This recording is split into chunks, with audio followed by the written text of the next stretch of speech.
दीजिए मुझे, प्लीज छोड़ दीजिए। मम्मी पापा गेट खोलो ना।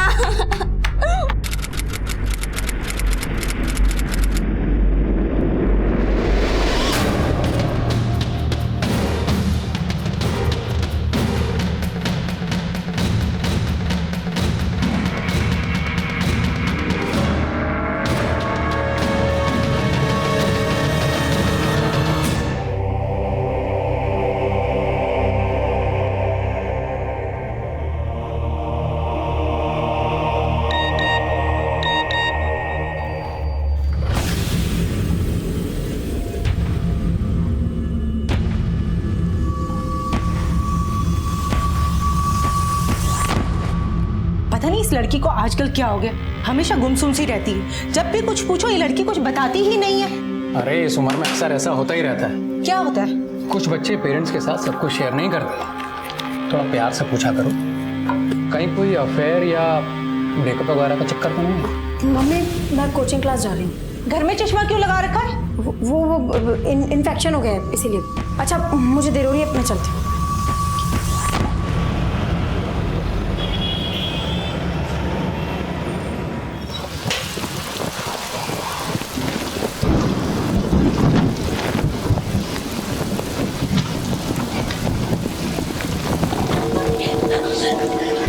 अरे उषा जी आप बारिश छतरी के नीचे आ जाइए। नहीं मैं उषा अरे क्या कर रही है यहाँ पे? क्या कर रही है? अपना रोड हाथ हो रही है यहाँ पे? हैं?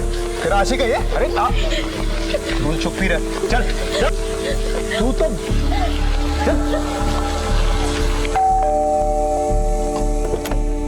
अरे आगे रजनी, आजा बेटा, चेंज कर ले, मैं कुछ खाने के लिए लगा देती हूँ। मुझे भूख नहीं है। रजनी देखो ये सब रोज रोज नहीं चलेगा, मुझे तुमसे बात करनी है, तुम चेंज करके बाहर आओ। बहुत हो गया ये सब। रजनी मैं कह रही हूँ दरवाजा खोलो, बाहर आओ, मुझे तुमसे बात करनी है आज।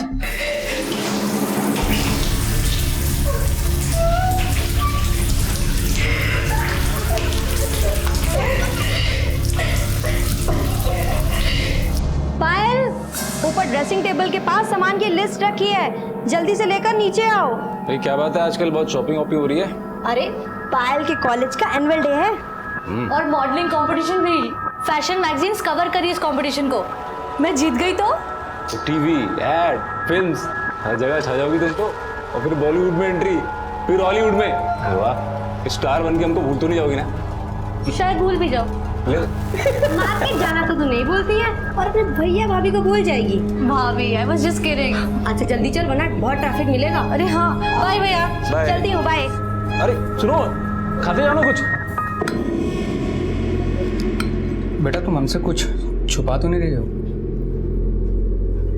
नहीं पापा, वो एग्जाम्स है ना, बस इसीलिए। एग्जाम तो पहले भी आते थे, लेकिन पहले तो तुम कभी इतनी रिजर्व नहीं रहती थी, और आजकल? ऐसी कोई बात नहीं है मम्मी, आप लोग कुछ ज़्यादा ही सोच रहे हो। मुझे कोई प्रॉब्लम नहीं है।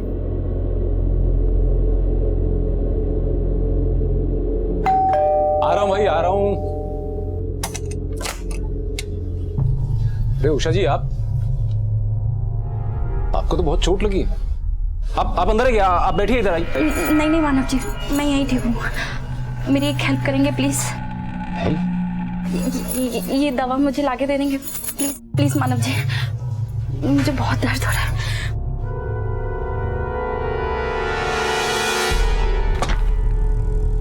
ये आपने दवाई मंगाई थी तो आपके लिए। कितना हुआ? नहीं ऐसा कुछ नहीं, मैं बस चलता हूँ। प्लीज कम ना, एक चाय तो पी के जाइए प्लीज।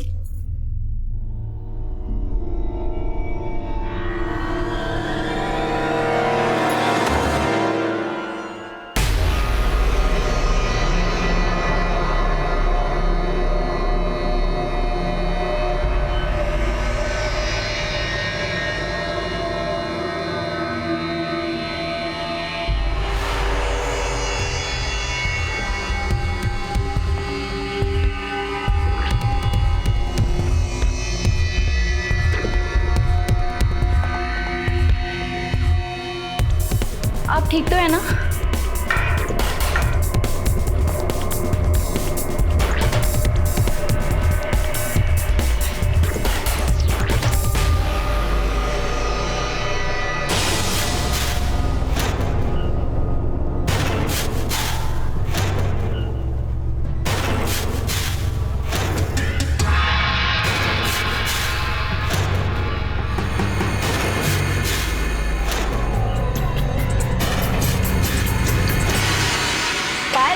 तुझे ना वो पिंक वाली ड्रेस पक्का ट्राई करनी चाहिए। मैं भी वही सोच रही थी भाभी। हाँ भैया से आप रिक्वेस्ट करो ना मुझे थोड़े और पैसे देने के लिए, ताकि मैं वो खरीद लूँ। और पता है वो रेड वाली ड्रेस, ये तो वो भी बहुत दरवाजा अच्छी नहीं थी। खोल रहे हैं। लगता है शायद ना वो हेडफोन लगाकर म्यूजिक सुन रहे हैं। यू नो हाउ लगा के देखती हूँ। यहाँ भी नहीं है। पायल तू जरा ऊपर देख कर क्या, अच्छा चाय पिएगी तू? नहीं, मन नहीं है। भैया भैया कहाँ चले गए? भैया भैया आप अंदर हो?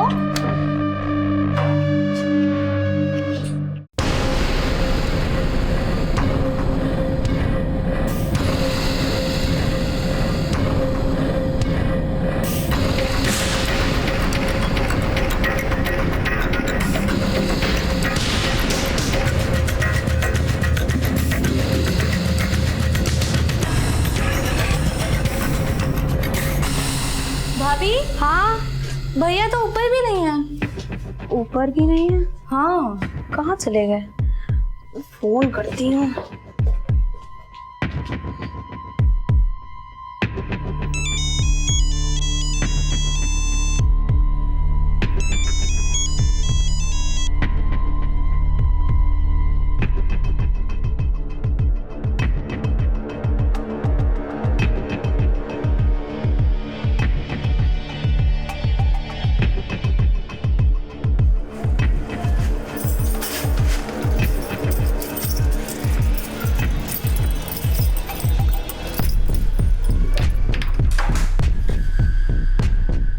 भैया कहाँ थे आप? कहीं नहीं। भाभी भैया आ गए। कहाँ चले गए थे आप? वो मैं वॉक पे गया था। लेकिन फोन तो हम वो ही नहीं है।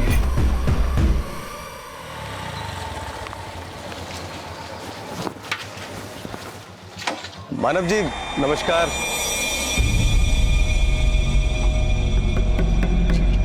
अरे मानव जी रुको तो सही, कहाँ जा रहे हो? आप तो रूठी सनम की तरह कर रहे हो। देखो तुम देखो।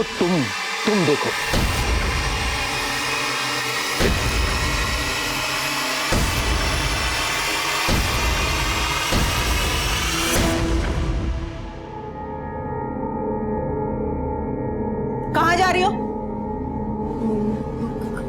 Coaching class. मैं वहीं से आ रहा हूँ। और आज क्या?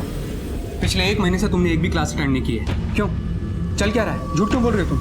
नहीं पापा, आपको किसी ने झूठ बोला होगा। मैं तो कोचिंग क्लास ही जाती हूँ। देखो झूठ पापा नहीं बोल रहे, झूठ तुम बोल रही हो। तुम रोज रोज जाती कहाँ हो? कोई लड़के का चक्कर? नहीं मम्मी, आप लोग गलत समझ रहे हो। ऐसा कुछ भी नहीं है। क्या कर रहे हो?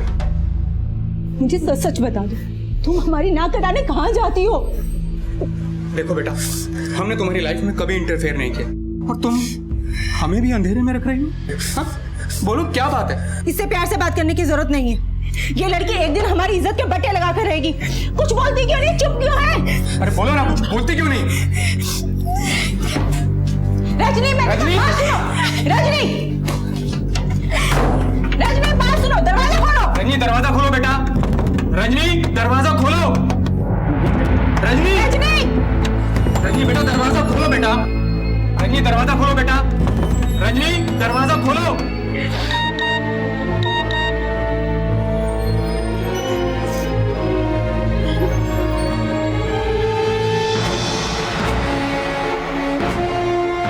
बेटा तुम हमसे कुछ छुपा तो नहीं रहे हो?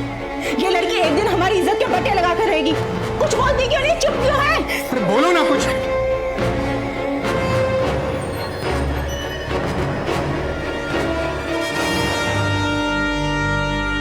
अदिति गर्ग, मीनाक्षी सिंह, रचना अग्रवाल। सर ये तीनों ही सुसाइडल केस है। अदिति गर्ग का सुसाइडल केस हमें सीलमपुर थाने में मिला था, मीनाक्षी सिंह का तिलक नगर थाने में और रचना अग्रवाल का कन्हैया नगर थाने में। सर मैंने इन तीनों केस की स्टडी की है। इन तीनों का आपस में कोई कनेक्शन नहीं है और ना ही इन लड़कियों के परिवार वालों का आपस में कोई कनेक्शन है। लेकिन एक ही हफ्ते के अंदर 3 लड़कियों का अचानक सुसाइड करना और उनके सुसाइड की वजह सामने नहीं आना, इसका मतलब है वजह को छुपाया जा रहा है।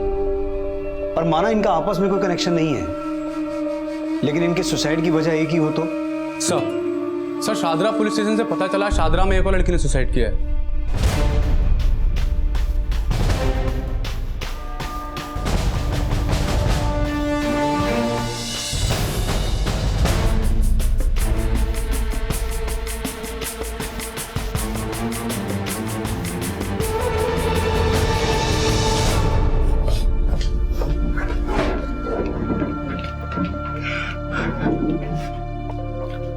सर जब यहाँ पर आए लड़की की बॉडी पंखे से लटकी हुई थी, लेकिन कोई सुसाइड नोट तो नहीं मिला। नाम क्या है लड़की का? सर पायल। सर मुझे तो कुछ समझ में नहीं आ रहा है कि पायल ने ऐसा कैसे कर दिया। कितनी देर पहले पता चला आपको? करीब 1.5 घंटा पहले मैं डिनर करने के लिए आया था तो पायल का है? पायल अपने कमरे में होगी, मैं बुला के लाती हूँ। पायल? क्या वजह हो सकती है आत्महत्या की? सर पायल बहुत हंसमुख लड़की थी और हमें तो खुद भी यकीन नहीं हो रहा है कि वो ऐसा कैसे कर सकती है। कहीं हमसे कुछ छुपा तो नहीं रहे, चालाकी से या किसी डर से? सर हम आपसे कुछ नहीं छुपा रहे हैं। रजनी बात सुनो, दरवाजा खोलो। रजनी दरवाजा खोलो बेटा। रजनी दरवाजा खोलो। रजनी रजनी रजनी दरवाजा खोलो बेटा। रजनी क्या कर रहे हो? जाके चाबी लेके आओ। हाँ मैं चाबी लेकर। रजनी दरवाजा खोलो। रजनी हटाओ जल्दी हटाओ। अरे जल्दी करिए ना। रजनी बेटा ठीक है। डॉक्टर हटाओ डॉक्टर। कुछ नहीं होगा बेटा।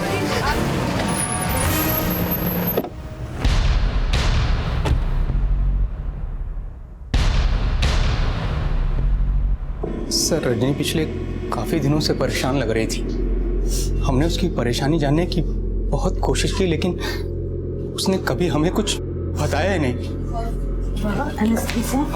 डॉक्टर कैसी है पेशेंट? रजनी की हालत क्रिटिकल है और हाथ की नस काटने के अलावा उसकी बॉडी में काफी सारी इंटरनल इंजरीज भी है। इंजरीज? कैसी इंजरीज? मुझे लगता है शी वाज ब्रूटली। इसका मतलब उसके सुसाइड अटेम्प्ट की वजह है। उसने आप लोगों को कुछ बताया नहीं?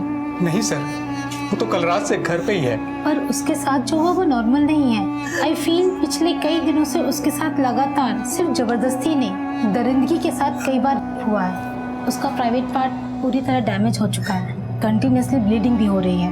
उसके शरीर में पहले ही खून की कमी थी, अब सुसाइड अटेम्प्ट के बाद आई होप कि वो सरवाइव कर ले।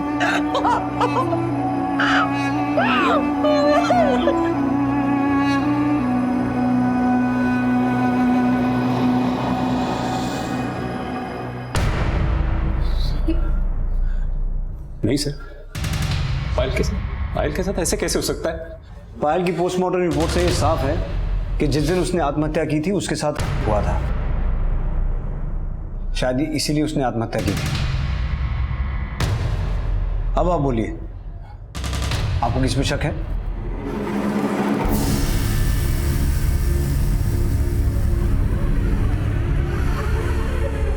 आप कुछ जानते हैं?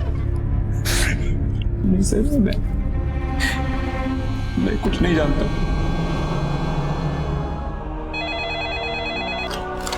हेलो,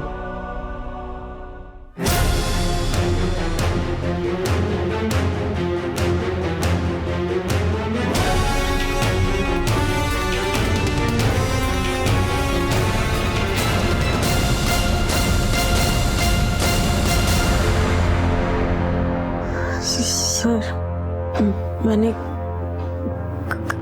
कभी नहीं सोचा था कि अंकित मेरे साथ।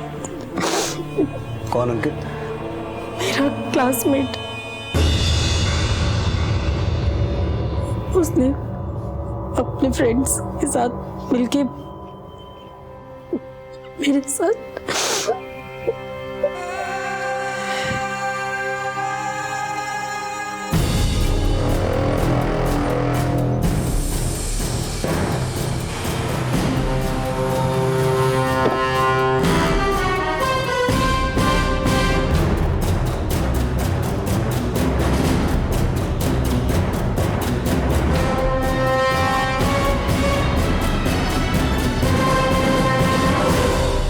अंकित के अलावा कौन कौन? मुकेश, विनय और सुरेंद्र।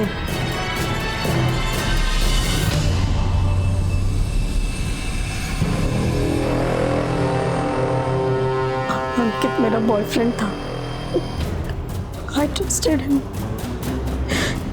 एक दिन वो मुझे अपने फ्रेंड के फार्म हाउस पर लेके गया।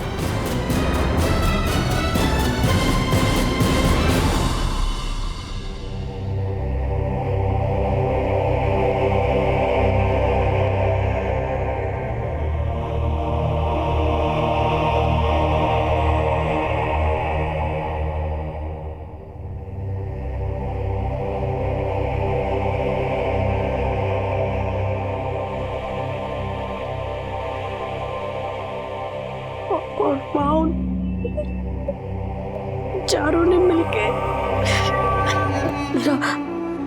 वीडियो भी बनाया और फिर धमकी देने लगी कि अगर मैंने पुलिस कंप्लेंट की तो वो उसको अपलोड कर देंगे। मुझे बार बार ब्लैकमेल करने लगे और हर रोज मेरे साथ मेरी जिंदगी नर्क से भी बदतर बना दी सर। मैं रोज मर रही थी।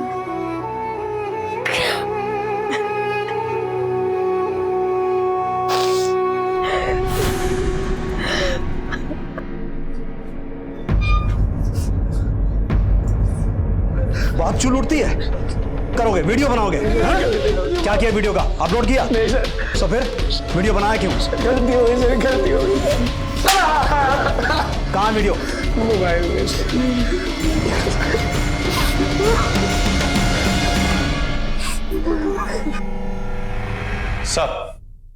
सर अंकित और उसके दोस्तों के रूम से ये लैपटॉप, कुछ हार्ड डिस्क और पेन ड्राइव भी मिले हैं। चेक करो।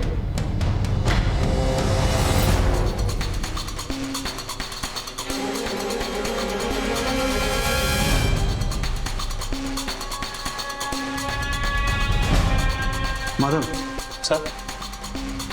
Yes sir. इस वीडियो में करने वाला पुलिस वाला है। सर लेकिन ऐसा भी तो हो सकता है ना कि कोई और पुलिस का यूनिफॉर्म पहन के ये सब कर रहा हो।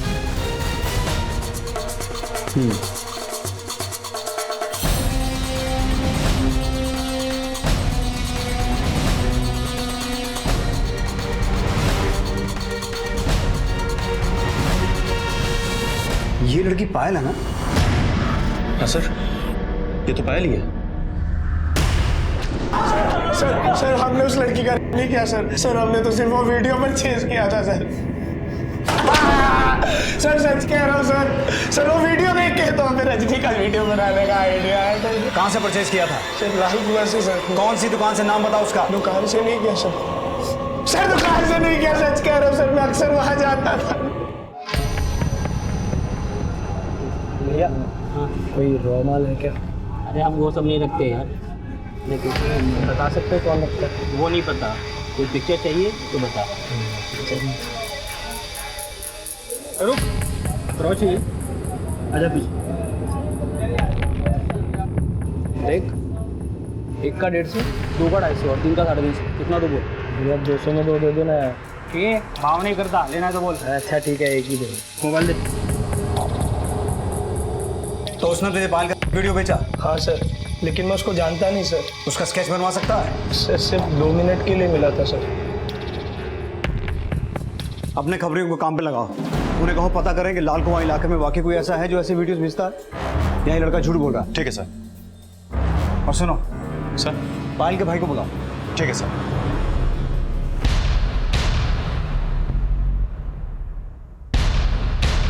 सर ये तो भूषण है। कौन भूषण?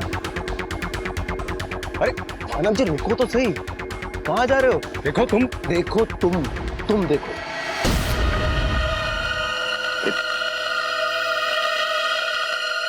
देखो मेरी बीवी तो मेरी कभी थी ही नहीं। मैं तुम्हारी बीवी को तुम्हारी सारी सच्चाई बता दूंगा। बीवी को कुछ मत बताना प्लीज। ठीक है, नहीं बताऊंगा। तो फिर एक काम करो, तुम्हारी बहन पायल को मेरे घर भेज दो। पायल तो देखो, मैंने अपनी बीवी के हाथ पैर तोड़ दिए हैं, उसकी मरहम पट्टी के लिए पायल को भेज दो, नहीं तो वो यहाँ पे आएगी, हल्ला गुल्ला मचाएगी और तुम्हें पता है तुम्हारी बदनामी। नहीं ठीक है, मैं और एक काम करना, कल सुबह 1-1.5 लाख रुपए भेज देना। 1.5 लाख? हाँ ठीक है। सर मैंने 4 बजे पायल को भूषण के घर पे भेजा, उषा की मरहम पट्टी करवाने के लिए। उसी रात पायल ने सुसाइड कर लिया। पायल? और जब मैं भूषण के घर गया तो वहां ताला लगा हुआ था। उनके मकान मालिक से पता चला कि वो लोग उसी रात को घर खाली करके चले गए थे। तुम्हारी बहन के साथ हुआ, उसने आत्महत्या की, और पिछले 2 महीने से तुम खामोश हो। मेरी समझ नहीं आ रहा था कुछ भी कि मैं आपको क्या बताऊं। ये सब मेरी वजह से हुआ है। आज मेरी बहन पुलिस ने जब भूषण और उषा के खिलाफ इन्वेस्टिगेशन शुरू की तो पाया कि दोनों अपराधी बिना किसी पुलिस वेरिफिकेशन के फेक आईडी देकर किराए पर रह रहे थे। सर भूषण और उषा ने फेक आईडी दी थी। ये रही उनके मकान की एग्रीमेंट कॉपी। मैंने उनकी आईडीज को क्रॉस चेक कर लिया है। और फिलहाल पुलिस के पास उनकी तस्वीरों के अलावा उनका कोई सुराग नहीं था। साथ साथ पुलिस इन्फॉर्मर्स ये पता लगाने में जुटे थे कि क्या पायल और दूसरी लड़कियों के वीडियोस वाकई में देखने वालों को बेचे जा रहे थे। इंग्लिश नहीं, रॉ माल चाहिए। हमारे आने को कैसे? आजकल हालात बहुत टाइट हैं और वो इस मार्केट में नहीं मिलता। कहाँ मिलता है?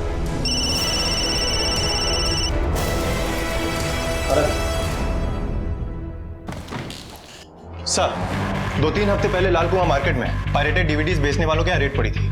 तब से पूरी मार्केट अलर्ट है और अनजान कस्टमर्स को इस तरह की डीवीडीज बेचने से साफ मना कर दे रहा है। लेकिन रेड से पहले मार्केट वीडियोस बिकते थे। सर खबरियों का कहना है कि 2-3 लड़के घूम फिर के इस तरह की वीडियोस बेचा करते थे, लेकिन कोई उनके बारे में बताने के लिए तैयार नहीं है। इसका मतलब अंकित की इन्फॉर्मेशन सही हो सकती है।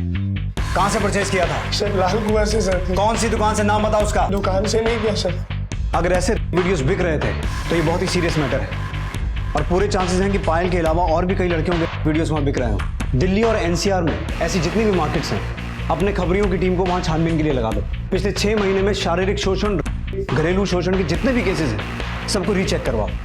जितने भी विक्टिम्स हैं उनसे भूषण और उषा को आइडेंटिफाई करवाओ। ये बहुत ही सीरियस मैटर है। इसमें भले ही अपराधी गिने चुने हों, लेकिन विक्टिम्स बहुत ज्यादा होंगे। पुलिस हर एंगल से इस केस को इन्वेस्टिगेट करने में जुट गई, जिससे वो उन अपराधियों तक पहुंच सके जिन्होंने सिर्फ पायल और रजनी की ही नहीं, न जाने कितनों की जिंदगियां तबाह की थी। और इन्वेस्टिगेशन के दौरान कुछ ऐसे चेहरे भी सामने आए जिन्होंने इन घिनौने वीडियोस को देखने की लत में अपनी और अपनों की जिंदगी भी नर्क बना दी थी। सर 17 साल की एज से ही मुझे वीडियोस देखने का बहुत शौक था। फिर धीरे धीरे मेरा मन वीडियो से ऊब गया। फिर मैंने ज्यादा एक्साइटमेंट के लिए वीडियो देखना शुरू कर दिया और धीरे धीरे ये मेरी आदत बन गई सर। और सर मेरी इस आदत की वजह से मेरी वाइफ भी मुझसे नाखुश रहने लगी थी, क्योंकि सर मेरा नॉर्मल सेक्स से ही जी उब गया था। पहले हमारे बीच बातचीत बंद हो गई, फिर झगड़े बढ़ने लगे और फिर बात इतनी बढ़ गई कि नौबत डिवोर्स तक आ गई। गंदे गंदे वीडियोस देखकर मेरे पति एकदम जानवर हो गए थे और मुझे भी जबरदस्ती वीडियो दिखाते, मेरे साथ जानवरों की तरह पेश करते थे। छोड़ दीजिए मुझे, प्लीज छोड़ दीजिए।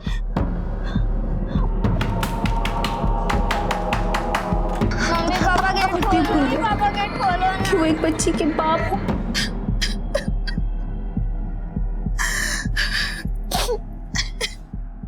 देख, यही वीडियो देख कर रहा था ना मेरी वाइफ का।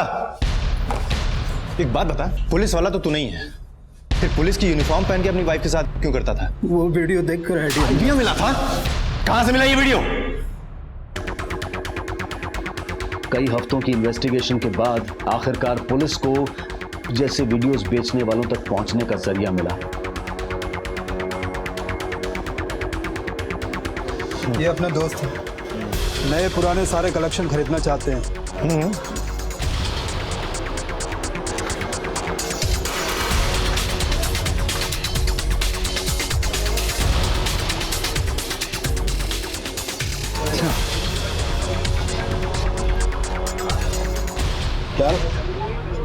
बढ़िया, तो फिर आ गया। बोला माल नहीं है। अरे मुझे नहीं चाहिए, इन्हें चाहिए, दोस्त है मेरे।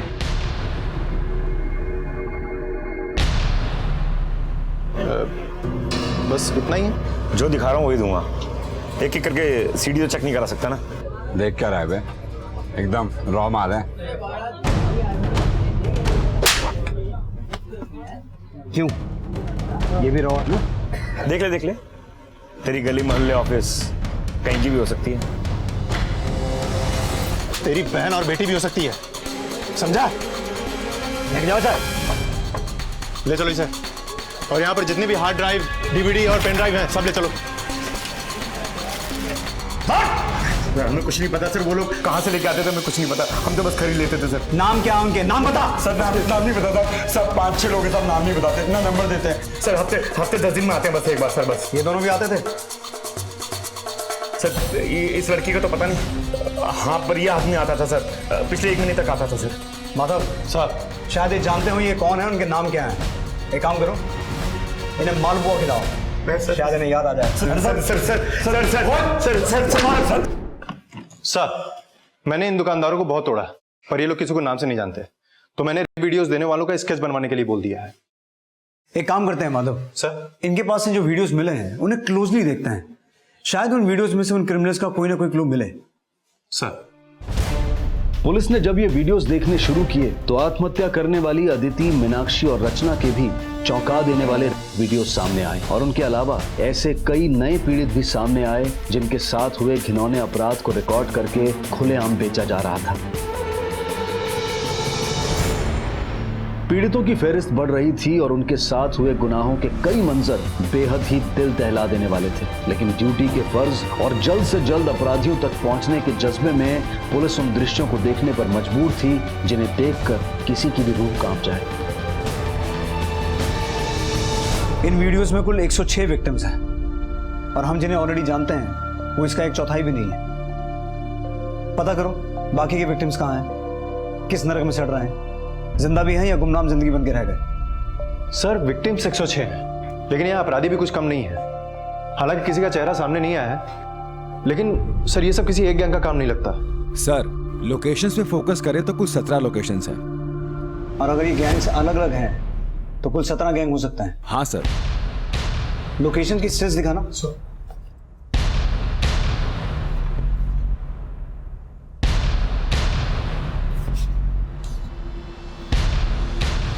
ये ऑटो में भी हुए हैं।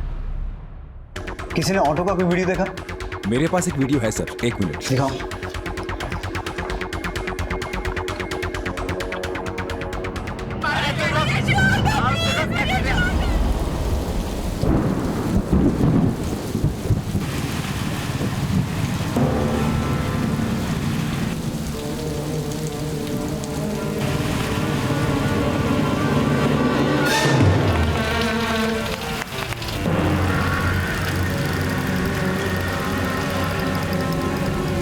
सर रोहिणी से एक 14 साल की लड़की किडनैप हुई है।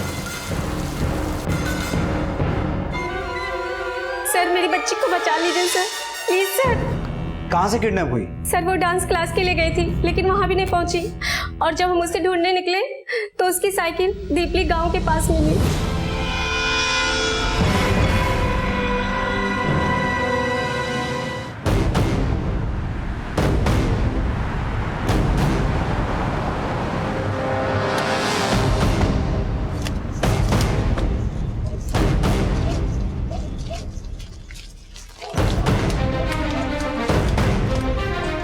अगर ये किडनैपिंग उन्हीं में से किसी ने की है तो इसके पूरे चांसेस है कि धोनी को भी ऑटो में किडनैप किया गया।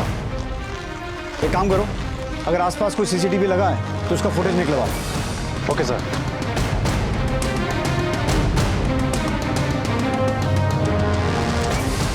दिनेश, ये ऑटो का नंबर देखो, पता करो किसके नाम पर रजिस्टर्ड है। वीरेंद्र सर, इन तीनों लड़कों की फोटो सर्कुलेट करवाओ। Okay sir. माधव तुम पता करो इन तीनों लड़कों का कोई क्रिमिनल बैकग्राउंड तो नहीं है। Okay sir.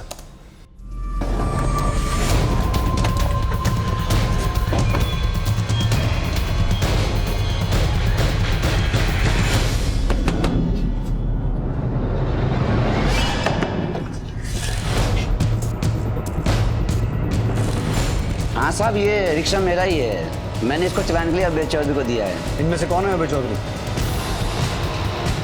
इनमें से कोई नहीं है साहब। तो भाई लड़के कौन? पता नहीं साहब। अभय चौधरी को अपना ऑटो देने से पहले कोई सिक्योरिटी के पेपर्स तो बनवाए होंगे? हाँ, 1 मिनट साहब। ये लो साहब अभय चौधरी के सिक्योरिटी पेपर, मैंने उसको रिक्शा किराए पे देने से पहले बनवाए थे।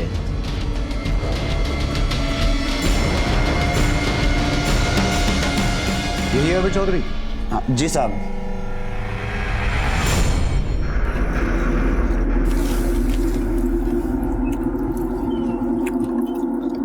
राम राम ताऊ। राम राम, क्या हाल है तेरे? अरे घना बढ़िया। छोरी का है? अंदर है। अंदर है, आज जा फिर। आज जा।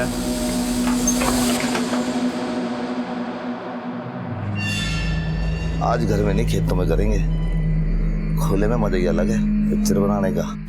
ओके ठीक है सर। इन तीनों में से 2 का क्रिमिनल रिकॉर्ड है। छेड़खानी और धोखाधड़ी के मामले में पहले भी जेल जा चुके हैं। इनका नाम है मदन बिस्ट और सुजान सिंह।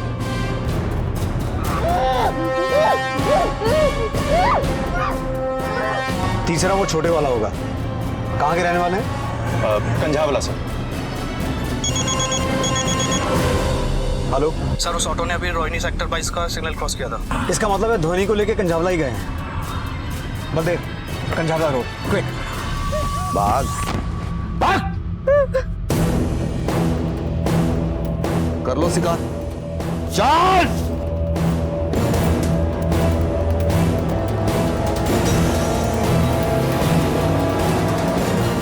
सर, अभय चौधरी की हिस्ट्री भी निकल चुकी है।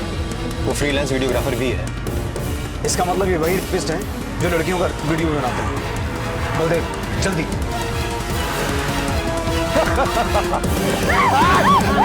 पकड़ लिया।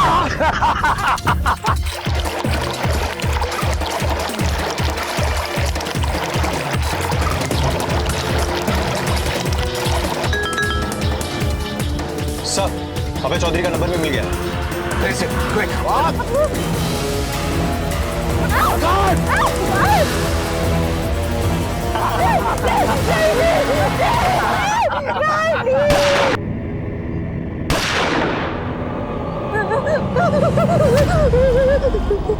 गाड़ी में डालो सबको।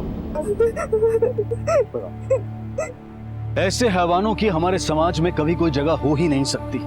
फांसी तो क्या, ऐसे अपराधियों को दी गई कोई भी सजा उनका जख्म नहीं भर सकती जो रोज इनकी क्रूरता का शिकार होती हैं। ये एक तमाचा है हम सभी पर, क्योंकि उन वीडियोस को देखकर इनकी हरकतों को बढ़ावा देने वाले कुछ गैर जिम्मेदार लोग हमारे आसपास ही मौजूद हैं। ये सिर्फ कुछ चेहरे हैं जिन्हें पुलिस पकड़ने में कामयाब हुई है, लेकिन भूषण और उषा समेत ऐसे कई अपराधी अब भी खुलेआम घूम रहे हैं और पुलिस उन्हें पकड़ने की हर संभव कोशिश कर रही है। लेकिन क्या ये खौफ कभी खत्म हो पाएगा?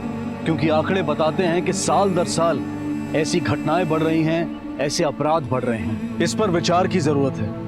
कहीं ऐसा ना हो कि आने वाले परिणाम और आंकड़े हर बार की तरह हमें फिर से अपनी नजरों में गिरा दें। क्राइम पेट्रोल के माध्यम से हम आपसे गुजारिश करते हैं कि ऐसे वीडियोस देखकर उनके अपराध के भागीदार ना बने, और अगर आपको ऐसे वीडियोस बेचने वालों के बारे में जरा सी भी जानकारी मिले तो इसकी सूचना पुलिस को जरूर दें। अब मैं अनूप सोनी आपसे विदा लेता हूं। फिर मुलाकात होगी अगले एपिसोड में जुर्म की एक और कहानी के साथ।